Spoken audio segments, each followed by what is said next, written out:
You've probably heard lots of noise and seen a number of articles by now on the impending changes coming into IR35 or off-payroll worker legislation, which is applied to contractors in the private sector. Well, now we know, following the publication of the draft legislation on the 11th of July, that the government intends for this to come into force from April 2020. This will apply to medium and large-sized organisations. Small businesses, as defined by the Companies Act 2006, will be exempt. As expected, these changes closely mirror those from a couple of years ago when the changes were introduced to the public sector. There is still a strong lobbying movement for the delay of these changes for next year, and also potentially changes to that legislation following the consultation, which ends in September 2019.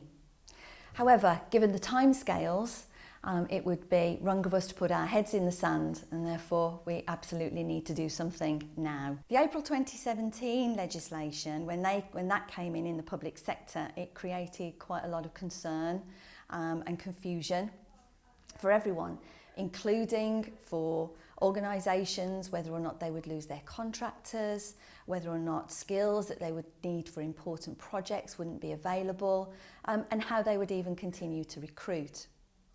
Thankfully, across the Pertemps network group, we were able to support our clients and our contractors through this, identifying key learns along the way.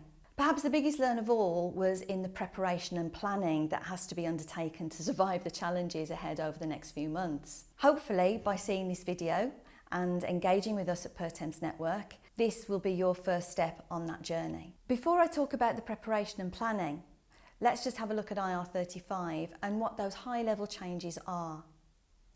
The current IR35 rules, which will continue for small businesses, has the responsibility for the employment status, determining that IR35 status, sitting clearly with the contractor, otherwise known as the personal service company.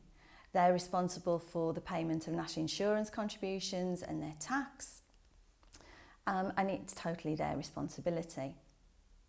Moving forward from April 2020, this determination becomes the end user client's responsibility for all of their off-payroll workers. The fee payer, which is usually the agency, then becomes responsible for the deduction of PAYE, i.e. tax and national insurance, once that determination has been passed down to them. Where there is a totally outsourced service, then the service provider potentially becomes both the end user client and the fee payer, dependent upon that supply chain. As I mentioned at the beginning, preparation and planning is vitally important. We were able to guide many public sector organisations through the process, minimising disruption to their business as usual activities. Working with clients in developing a strategy with key stakeholders is at the top of that list.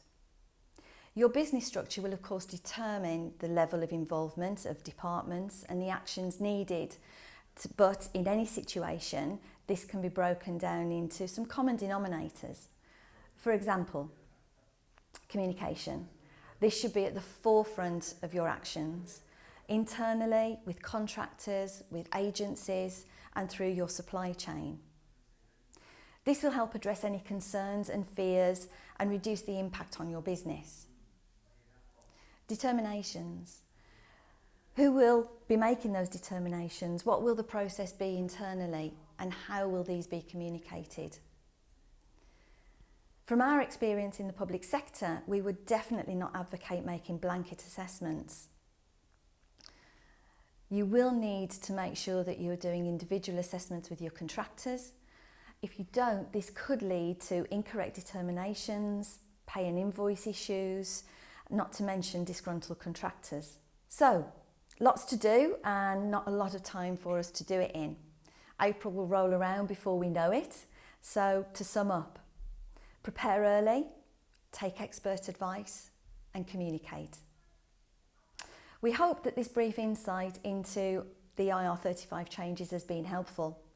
To find out more how Pertemps Network Group can support your business moving forward, please contact us.